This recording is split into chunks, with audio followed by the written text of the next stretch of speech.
It's clear now that an employee is just one of thousands and a number on an Excel spreadsheet, as easy to remove as hitting the backspace key. I don't know why you're not panicking. In 70 years, $100,000 will be worth only $10,000. And this is with average 3.4% annual inflation based on the last 5 years. And this is the most average low ball scenario. If we go the realistic expectations, which essentially means that the inflation will be even higher than 3.4% per year, this means that we might actually see this $100,000 melt buying power to $10,000 in halfway through time, 35 years, 40 years from now. Why are not you panicking? Imagine working somewhere for 38 years and waking up to an email at 5:07 in the morning letting you know that you don't work there anymore because your job's been eliminated as part of a layoff. One person doesn't have to imagine that. Adam Bernard, a 38-year employee of General Motors, whose job was eliminated last week as part of a large layoff at GM. You should be panicking. Your kids, you put $10,000 every single year, for example, in your kids' account, grow compounding without paying taxes or with specifically tax executed strategy, limiting your tax exposure. And in the end of the day, after 30, 40 years, they're going to wake up, they're going to think that they have $1 million, but they're only going to have $100,000. They're only going to have $90,000. This is why you should start panicking right here, right now. This is not some fugazi metaverse expectations, simulations. We run the numbers based on adjusted inflation with an average of 3.4%, which was the average inflation for the last 5 years. And it's not going to remain at 3.4% because the Federal Reserve will continue printing money. Don't ask me why, this is a very long topic for a completely separate video. But they're going to print more money. Printing more money will increase the money circulation supply, which will increase the amount of money versus all the products and services provided into economy, which will create the balance of the services versus the actual paper value of the money, which will push the inflation even higher. More money will be worth less. This is why we meant that if the inflation is higher than 3.4% every single year for the next 30, 40, 50, 60, 70 years, well then you don't have to wait 70 years to see the buying power of 100K going down to 10K. You may be waiting 30, 35, 40 years to realize that, you know what, the prices are absolutely sky high. You still get the 100K, you still have the 100K in your account, but the 100K can only buy $10,000 worth of items. Imagine if today you could buy, let's say, some small, very old house in the middle of nowhere, some small city in some, not so expensive state, out of the borders of the downtown for 100,000. In 30, 40, 50, 60 years, you may only be able to put a down payment for the same amount because it will be equivalent to only $10,000. This is why people should start panicking now, immediately. Okay? You should understand that the cash, what was looked at always a reserve, which was always looked as a backup plan. If your investments are not performing, if your job is not giving you a raise, if let's say the assets that you have, that you inherit, are not increasing in value adjusted with the inflation, well, definitely you should look into plan B. Well, a lot of people still don't understand this. They're looking, the market is choppy, the market is going down, their friends losing money on the markets, they're looking, the crypto guys are losing money, they're looking at the people who bought real estate, and after they bought the real estate, after they set up all the legal, the paperwork, they work with brokers, they find tenants, they fix everything, and then they finally decide to do the math, and they found out that it will take them 25, 26 years actually to make some money, not crazy money, right? And not to mention that usual appreciation of the real estate is taken away from the property taxes, which are increasing every single year. So the little appreciation that you're going to get, even if you have bought the property for 100,000 and after 5 years this property worth 200,000, you make 100% on your original investment. But guess what? The property taxes for the last 10 years have increased 25%, right? So a quarter of your unrealized profits, the upside of 100K, goes straight towards your property taxes. Then don't forget, you also have to pay taxes on the gains that you have on the real estate property. So you have all these hustles and bustles. You have all this work, physical, time-consuming work. You're involved in huge liability, right? Sure, the tax advantages of owning real estate are outstanding, unmatched, of course. But at the end of the day, you don't really make crazy money with real estate. And this is why a lot of people now trying to sell their properties. Everywhere I've seen, you just go on the websites that are selling businesses or their people list their businesses for sale. You could see people who own multiple locations. And not talk only about real estate, we're talking about people who own vending machines. People are selling the whole chain neighborhood route that they own with vending machines. Like for example, you own 5th Avenue, like 45th Streets, you have vending machines throughout this path. It's all yours. You want to sell everything. You want to liquidate everything. You go and see people sell home service businesses with multiple locations. They have built infrastructure. They have people who they service like regular clients. People want out and probably wonder why. Right? The same exact reason. When you realize that you're trading your time for money that are not actually getting more valuable but decreasing in value, well, you kind of put in the position that you exchange something for something else that loses value over time. So effectively, you are the end user, the end loser in this formula. So what people actually do, think about it. I'm gonna give you a very easy, simple example that you will be able to comprehend, right? A lot of people are using their checking account to pay off their credit card, right? But the checking account has no yield. You don't get interest on the checking accounts usually. Even if you get some, it will be the lowest possible. The smartest decision, even though might not make a huge difference, but it will make some difference, is that instead of having a checking account, you can have a savings account. In your savings account, you pay off your credit card with your savings account. If you have, let's say, $10,000 in your checking account that you only use for paying off your credit card, right? If $10,000 sits in your checking account, you will be getting $1, $2 per month interest.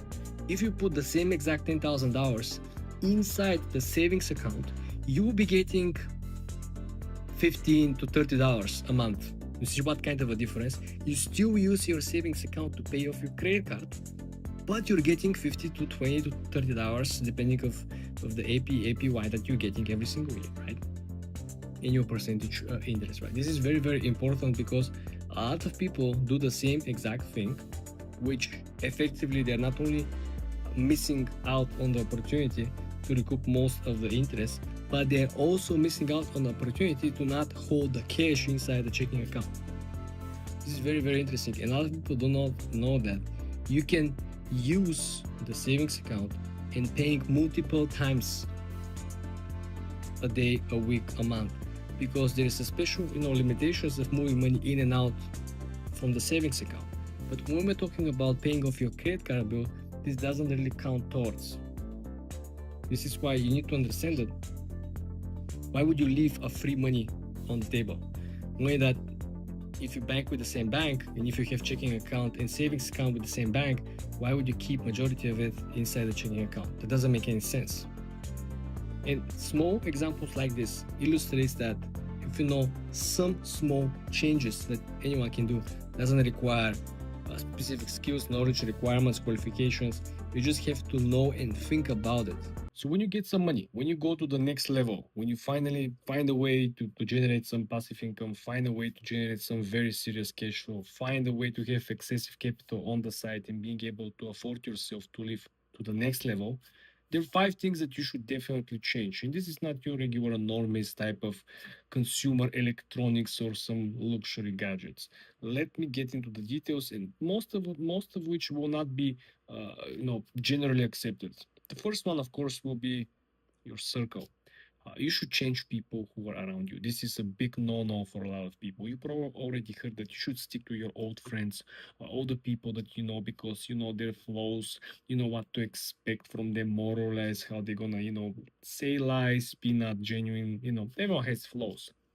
The idea over here is that what I personally have learned is that when you start hanging out with different people from the next level, the level that you're just entering, you're learning so many things that you don't have access to learn anyway.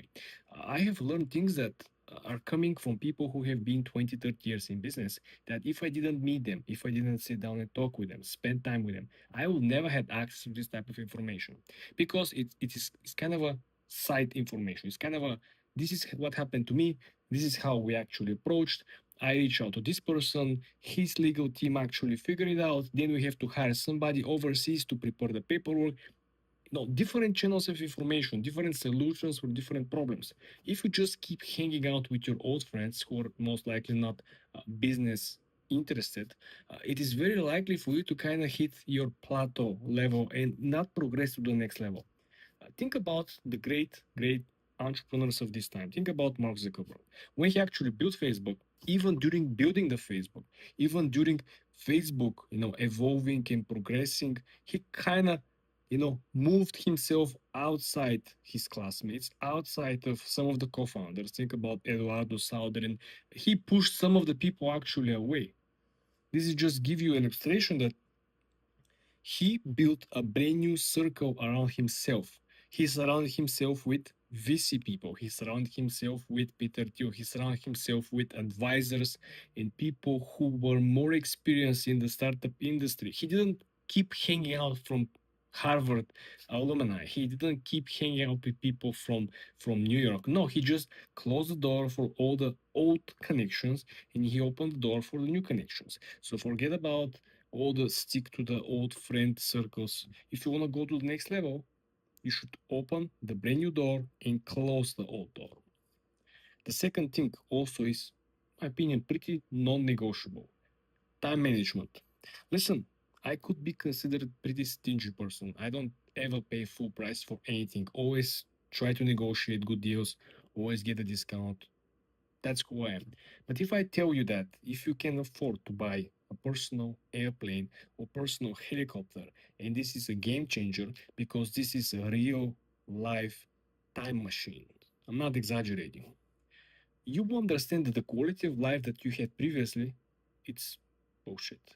The quality of life, not having to live on the lines like normal people, not having to live by the rules of third party, airline company, not having to, stick to the small seats and wait for the delays and something might not be accurate, dirty seats, and all these small elements that destroy your quality of life. Once when you try the other side, the other experience, you will never want to go back. The real lifetime machine. Take an example of domestic flight that usually will take you between, let's say, on average, 5 hours. Considering time prior and after the flight and during the flight and delays and so on and so on. This flight could be drastically shortened by around 2.5 to 3 hours if you have a personal plane. You have people on your payroll. You have two pilots waiting for you. You pick up the phone. You can make an appointment 30 to 45 minutes prior you want to fly. You just call them. They're on the spot ready for you. Okay, this is big non-negotiable, especially when you consider if you can afford the very nice big helicopter. We're talking about 5 to 8 seater, not the big 110. There is a helicopter that can reduce your travel time like crazy. For example, the other day I was looking why, if you want to go to Hamptons from New York to Hamptons by car, it's 4.5, 5 hours. If you want to take the train, it could be 6 hours, changing one train, second train, third train, right? If you want to go with the boat, even if you have a Thunder speedboat, it still will take you around 2.5, 3 hours, which is mind blowing. But what if you have a chopper? Well, if you have a helicopter, surprise, surprise, you can go from New York City, right, to Hamptons for 60 minutes. It's 3, 5 times your time saved. Absolutely 100% worth it if you can afford it. If you can afford to fly private, this is definitely one of the best things that you could do. Third important element also, think about how many people disregarding spending money on their health when they don't have much money, right? It's almost like when you're broke, the last thing you kind of focus is spending or investing in your health. But when people start making a lot of money, first thing they're gonna do the aesthetics, they're gonna do, people who don't have hair, they're gonna do the hair, they're gonna do the teeth, they're gonna do a lot of small elements, facials, aesthetics. Health is extremely important if you can actually measure the progress, not going above and beyond. Because a lot of people are following how much of each and every vitamin they can max out on a daily basis. They have 100% vitamin K, 100% vitamin C, 100% vitamin A. Right? They can try to max each one of these vitamins, but the measure of the actual performance or improvement of the overall health is hard to be measured. The health investment matters only if you can measure it. If you go above and beyond, might actually have a counterintuitive effect, might actually hurt you. Your performance. Think about people who are supercharged on the gym bros. You don't really get more strong or you don't get more pretty going over the board by getting more muscular or gaining more physical mass. It's almost like the people who are putting stickers from the racing competition on their cars. It doesn't make the car faster. That's so stupid. When you put the stickers of the car, it doesn't make the car faster or the small spoiler at the back. You should focus only on things that actually can improve. People who buy AMG package in Mercedes, you don't buy the outside interior AMG package. You buy the actual engine AMG extension that makes the car faster. Fourth important element, infrastructure. Any possible technological advancements that could improve your life performance, being at work or personal, you should invest in. I'm talking about any technology that you previously had idea to try, had idea to buy, will make your life better. A lot of the simplicity in our life is more or less connected to technology. Technology make life easier, which reduces the time spent on particular activity, which increases your free time. Your free time can either be focused on hobby or can be focused on another business. This is why technology infrastructure around you on a daily basis is very important. People use smart fridges, people use smart uh, lightning technology at their homes. You know exactly which time of the day, depending on the forecast. Tomorrow is going to be cloudy. I want tomorrow in the morning between 9 and 12, before the actual real natural sunlight appears from the clouds. I want to have a more warmer light at home. I want to have the curtains to be open at 34 degrees, right? All these small elements of the technology that is knowing you and have a knowledge base plus memory learning on your behavior, on the parameters that you set based on the weather, based on the natural sunlight, based on your productivity, which days you're working, which days you're actually having days off. And the fifth important element, of course, will be building the connection around people who are dedicating their life building your company. Spend time, take care of your employees. A lot of people now these days understand this, understand that the human capital is very important. But now with the AI replacement, a lot of these business owners are forgetting that this will actually make the human capital more important. Will make certain positions 10 times more important than they were prior. And of course, there will be human capital will not be needed, right? There will be people who will be fired and will never be hired. But the people who will keep their positions will be 10 times more important. Why is that? According to Cloudflare, now, as we speak, at the moment, we have over 50% of all the traffic online is happening through the AI agents. It's not happening to you humans. What this even means, that at some point, this AI agents traffic or purchases or browsing or overall location-based data will be contributed by 80 to 90% of non-human accounts.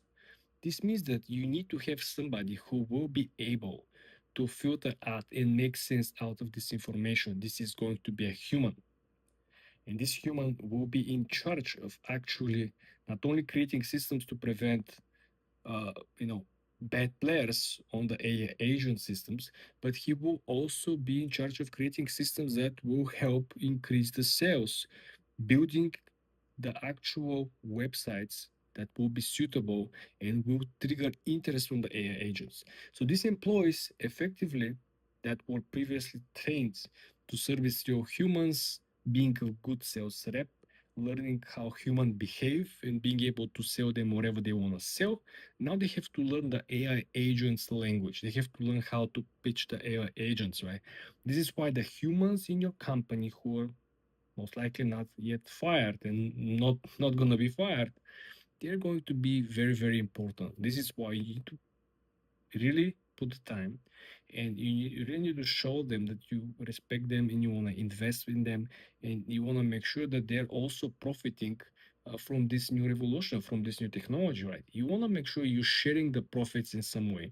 I'm not saying you do a clean cut from the daily profits right from them. No, I'm just trying to say that you should give them a special way growing the company to be able for each of these individuals to grow their personal network along the way. This is unlimited money glitch in real time for everyone involved in the company. Nobody wants to leave. No one wants to leave the work early.